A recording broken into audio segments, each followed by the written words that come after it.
Ang nakaraan. Hindi nagustuhan ni Eugene ang kanyang saksihan. Pagdating sa Europe, sa halip na magbakasyon sila ng kanyang asawa, pero ganito ang naabutan. Han, wake up na. Kumusta? Akala ko hindi ka pa sunod sa akin dito sa Europe. Eunice, sumunod ako sa iyo dahil mahal kita. Yan ang plano natin, hindi ba? Pero mukhang iba yata ang nabutan ko dito. Sino si Lawrence? Eugene, kaibigan ko lamang siya mula pa noong bata pa lamang kami. And more than that, wala na. Ano? Nagmamaangan ka ba dyan, Eunice, ha? Kung magkaibigan lamang kayong dalawa, bakit kanya hinalikan? Sige nga, magpaliwanag ka sa akin. Eugene, siya lang naman tumalik sa akin eh. Nagulat nga ako eh. Ang sabi mo kasi, nagustuhan mo rin. Pakaway-kaway ka pa sa kanya habang umalis ito. Oo, inaamin kong nanligaw sa akin noon, pero hindi ko siya sinagot dahil may asawa na ako. Huwag mo na akong lukuhin, Eunice. Kung matagal na kayong magkaibigan, ang ibig sabihin noon, matagal na kayong may gusto sa isa't isa. Ano ba gusto mo parating ko sa iyo, Eugene? Dapat noon pa. Tinimbang mo na sa akin kung sino ba talagang gusto mo, ako o siya. Eunice, alam mo naman di ba na ayaw kong may kahati sa pag-ibig? Eugene, huwag kang magmalinis dyan dahil alam ko kung bakit hindi ka sumabay sa akin dahil nakipagkita ka pa sa dati mong asawa. Akala mo ba hindi ko alam yun? Kaya ngayon, gumaganti ka sa akin? Nakipaghalikan ka rin sa lalaking yun, sa kaibigan mo? Alam mo, Eunice, hindi na maganda to. Nagpunta ako dito dahil sa hilingan mong magbakasyon tayo. Iyon pala, para makita mo lamang ang lalaki mo. Ang mabuti pa siguro, babalik na ako sa bansa. Mas maging tahimik pa ako doon. Sige, subukan mo umalis, Eugene. Makikita mo ang hinahanap mo. Bumaba itong si Eugene. Dala-dala ang maleta nito. O iho, saan ka pupunta? Bakit mo dala-dala yung maleta mo? Ma'am, Dad, alam niyo ba ito na may relasyon sina Eunice at Lawrence? Nakita ko sila kanilang dalawa naghalikan. Tapos sabihin ba niya magkaibigan lamang silang dalawa? Alam mo, Eugene, ang totoo, matagal ko na sinasabi kay Eunice, kailangan niyang timbangin kung sino talaga ang mahal niya. Pero honestly, gusto naming si Eunice at Lawrence ang magkatuluyan. Ewan ko ba sa babaeng iyan, matigas talaga ang ulo. Kung ano ang gusto ay kailangang matupad. Sorry iho, pero mukhang na-realize ni Eunice na si Lawrence talaga ang kanyang mahal. Kung ganun, ma'am, walang dahilan pa para magtagal ako dito. O-file ako ng divorce sa aming dalawa. Para naman maging matahimik na ako, kayong lahat. Kung tungkol sa shares naman sa kumpanya, anytime, pwede niyo itong withdrawin. Pasensya ka na, Eugene, ha? Matagal na namin binalaan si Eunice na huwag niyang gawin to. Pero dahil nga siya lang yung nag-isa naming anak, ayun, pinabayaan na lang namin. Sige ma'am, Dad, alis na ako. Masakit ito para kay Eugene at malaki ang kanyang pagsisisi. Hindi sa nagtaksil sa kanya itong si Eunice, kundi hindi niya pinaglaban noon ang pag-ibig niya para kay Mildred. Nagpadala kasi ito sa solsol ng mga magulang, ngunit ganito pa rin ang kinalabasan. Sa araw ding iyon, mabuti na lamang at meron pang booking ng eroplano, kaya naman nakahabol pa ito sa flight. Samantalang sa araw ding iyon ay pauwi na itong sina George at Jessa mula sa opisina. Nang biglang nahimatay itong sa Jessa, marahil dahil na rin sa napagod ito sa office. Medyo may edad na kasi ang dalawa na dapat sana ay nasa bahay na lamang sila, ngunit dahil wala pa sina Eugene at Eunice, sila muna ang namahala sa kumpanya. Nasa ospital na ang mag-asawa at kasalukuyan itong nagpapahinga. Dok, ano nangyari sa kanya? Bakit siya biglang nahimatay kanina? Mr. Suarez, medyo may edad na kasi itong si Mrs. Suarez. Kailangan niya mag-relax, yung walang inaalalang problema. Isa pa, iwasan niyang hindi magalit o kaya naman ay meron tao na napapagalit sa kanya. Naisip ni George na baka isa sa naging dahilan ay itong si Johnny, kung bakit ito tumataas ang dugo ng kanyang asawa tuwing nakikita ito. Pinayuhan sila ng doktor na kailangan lamang nitong magpahinga at pwede na rin silang makauwi sa bahay. George, hindi ko alam pero gusto kong mawala sa bahay ang batang yun. Kumukulo ang dugo ko sa tuwing nakikita ko siya doon. Wala naman si Eugene, hindi ba? Pwede natin siyang ihatid sa bayampunan at doon siya manirahan. Pero Jessa, baka naman magalit sa atin si Eugene kapag ginawa natin to. Ako nang bahala sa kanya, George. Sige Jessa, kung yan ang makabuti para sa'yo, Ikaw ang bahala. Nakauwi na ang dalawa sa bahay. Samantalang tinawagan naman ni George ang kanilang katulong para kausapin ito. Kailangan nilang ipadala sa bahay ampunan ng bata. Lolo, saan po tayo pupunta?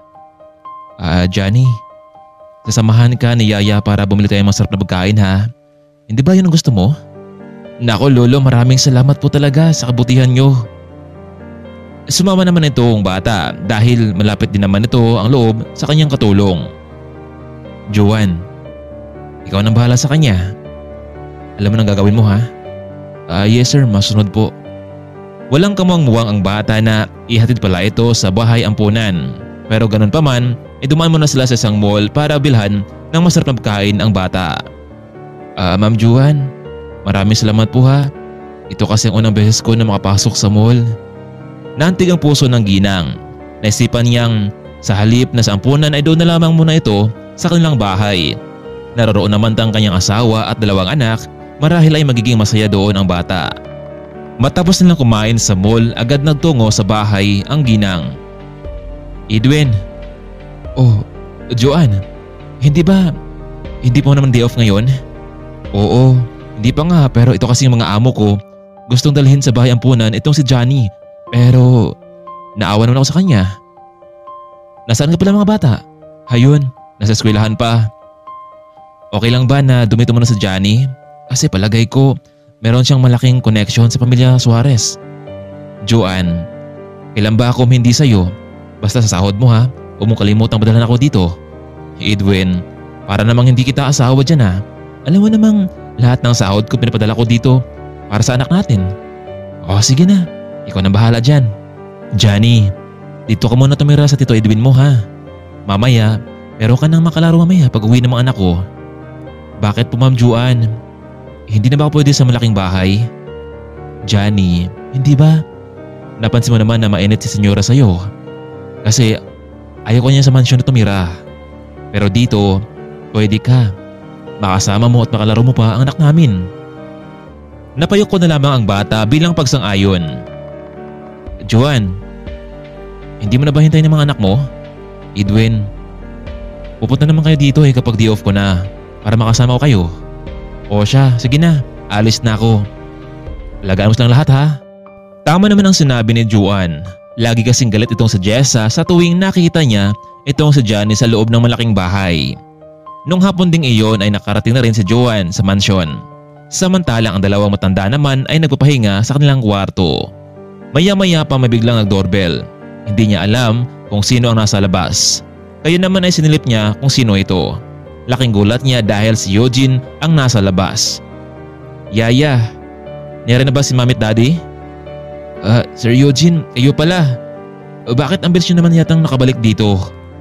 Ay naku Yaya, hindi maganda. Ang nabutan ko sa Europe. Sir, nasa na ba si Mami Eunice? Wala na kami Joan. Pinagtaksilan niya ako. Sir, siya nga pala, na-hospital pala kanina yung mami mo. Pero nakauwi na sila. Ha? Ganun ba? Sige. Pupunta ko muna sila sa kwarto. Medyo natatakot itong si Joan kung ano ang mangyayari kapag nalaman ni Eugene na pinaampon ang batang daladala nito. Ma'am, Dad, ano ba nangyari sa inyo? Iho, natuloy ka ba sa Europe? Yes ma'am, pero noong dumating ako doon, kitang-kita ng sarili kong mga mata. Niloko ako ni Eunice. Meron siya mong lalaki. Kaya yun, hindi ko na kailangan pang matagal doon. Kumusta ka na ma'am? Bakit ka na hospital?